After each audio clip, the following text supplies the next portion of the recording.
Snow drifts sideways across the steel tracks, blurring the arriving trains into moving shadows. Elena Cross, CEO of a rising AI logistics firm, sits alone on a cold metal seat at Platform 7, untouched lunch balanced on her knees. The station is loud, but the moment around her is strangely quiet, like a film frame held too long. She unwraps a sandwich, takes one bite, then stops. Her eyes stay forward, fixed on nothing in particular, as if waiting for someone who never arrives. A small voice breaks the stillness before the world explains itself. Mr. Bunny thinks your heart is tired. Elena turns. A little girl in wool boots stands too close for a stranger, cheeks pink from the cold. Her coat is lavender, oversized, sleeves folded twice. In her arms, a rabbit, plush, with one crooked ear and a loose thread smile. The girl looks serious in the way only children can, like they already understand loss but haven't learned to hide it. Elena doesn't smile back, she just watches. The girl shifts her weight, boots squeaking softly. I'm Mila, she says, eyes steady. Do you have a heavy heart too? Elena blinks. No story prepares her. No flashback warns her. Just a question hanging in the cold air like steam from a passing train. A train roars past, shaking the ground. Mila doesn't look away from Elena's face. Elena exhales.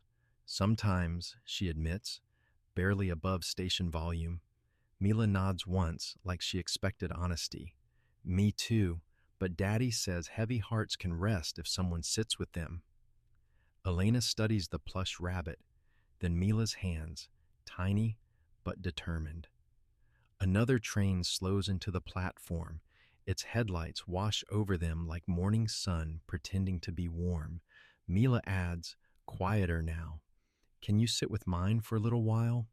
No plea, no tears, just a small invitation wrapped in winter. Elena moves her untouched lunch aside, coat brushing the metal seat, making room without thinking. Mila climbs up beside her, boots dangling, rabbit plush pressed between them. They sit shoulder to shoulder, saying nothing, watching trains arrive, watching people reunite, watching lives continue in motion. For the first time that day, Elena isn't eating alone. A station announcement echoes overhead. Neither of them reacts. The snow keeps falling, but the moment has already changed shape. Gentle, curious, quietly unforgettable. Noah Clark stands near the station exit, ambulance badge still clipped to his jacket, eyes alert even when tired. His job trained him to scan faces fast, but today his gaze slows when he sees Mila sitting beside Elena, feet swinging, rabbit plush on her lap. Elena rises first, sandwich still half wrapped, crumbs forgotten on the seat behind her. Mila tugs Noah's sleeve gently. She sat with my heavy heart, Daddy. Noah looks at Elena, not suspicious, just evaluating how someone holds themselves when they think no one is looking. Thank you, he says, voice low from long night shifts. Elena nods once. No explanations offered. Silence fills the space comfortably, like they both speak it as a second language. A week later, a Saturday begins, not with plans, but with movement. Elena and Noah walk the city museum corridors, with Mila between them, palms brushing the edges of display glass, not hands yet, just proximity. Mila pauses at a model solar system, whispering facts half remembered. Noah crouches to fix her bootlace. Elena watches, then kneels beside him to double knot the other boot without being asked. Small symmetry, small trust. Train rides follow, no destinations, just shared windows. When Mila sleeps, rabbit plush tilted on her chest, Noah shifts his scarf from his neck and drapes it over her like an unspoken promise. Later, Elena pulls her own coat open slightly to block the draft on Noah's side of the seat. He notices, but says nothing. Gratitude doesn't need subtitles. Their routine grows quietly.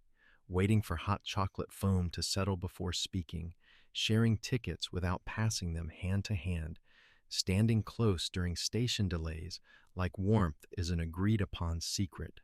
Once, snow halts their walk home. They stop under a glass canopy. No one rushes. They simply wait. Mila presses her rabbit plush against Elena's arm, a silent stamp of belonging. Elena doesn't correct it. Noah doesn't interrupt it. The snow eventually thins. The waiting mattered more than the weather. Bonding here isn't built in declarations. It's built in shared platforms, quiet steps, scarf edges, bootlaces, and patient breathing. The kind of connection that forms when no one realizes it's happening until it already exists. The kindergarten corridor smells of paper paint and winter coats drying. A Parents' Day banner hangs slightly uneven. Mila walks ahead, holding a handmade invitation shaped like a teacup. Elena and Noah follow at a natural distance, the kind they've grown into. Inside the classroom, tiny chairs and pretend tea sets wait. Children introduce their grown-ups proudly. Mila introduces Elena simply. She waits with me when snow gets loud. The teacher assumes the rest. No one corrects it. Later, in the quiet after jackets are collected, Mila's teacher mentions casually, "We ask families to bring a recorded lullaby for our memory wall." Elena feels the ground shift a little, not dramatically, just like a door opening inward. She looks at Noah. He looks down first, thumb grazing the edge of his phone. That evening at their regular dinner table, Noah places the phone between them. Screen dim. He taps once. A voicemail opens. Old, unlabeled, saved but never shared outward. A soft hum fills the air, thin with compression, but rich with life. A woman's voice, tired but steady, humming a melody that bends gently at the edges, like someone rocking a cradle in a room just out of sight. No lyrics, no explanation, just love converted into sound. Mila's late mother, Hannah Clark, captured in a quiet moment before illness took her voice from the world. Elena closes her eyes for a breath. Understanding rearranges itself inside her like museum exhibits, quietly swapped overnight. The loneliness she once carried feels different now, recontextualized, not erased. She whispers. She sounds like warmth, learning to speak. Noah nods. He trusts silence more than speeches. A week later, Elena records a lullaby in her own voice, soft, imperfect, intentionally human. She keeps the pacing slow, lets the melody breathe, no performance, just presence. When she plays it for Mila, the little girl doesn't cry. She just leans in, rabbit plush tucked under her chin, and says, "It feels like hearts resting together." Elena adds the recording to the school wall beside Hannah's original hum, continuing a thread instead of cutting it.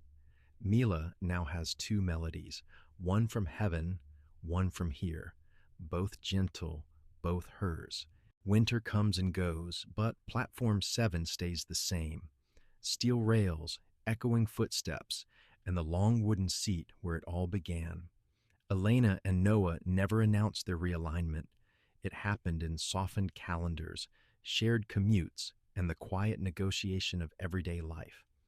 Work still exists, emergencies still interrupt sleep, and weekends still begin at train doors, but now the silence between them feels chosen, not endured.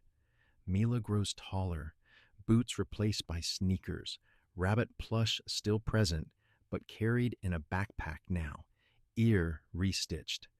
Elena eventually has a child of her own, baby Elias Clark, 6 months old, wrapped in a charcoal knit blanket, asleep in the stroller.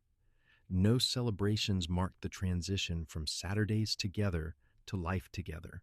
They simply stopped returning to separate evenings. One afternoon, snow falls again, lighter now. Elena pushes the stroller onto the platform, breath visible in calm pulses. Mila climbs onto the seat beside her, opens a book, then pauses. Do you think Mama heard the lullaby you added to the wall? Elena watches a train slow into the station, headlamp glow stretching across the tracks. I think she heard the intention, she says. Mila nods, satisfied with the shape of that answer.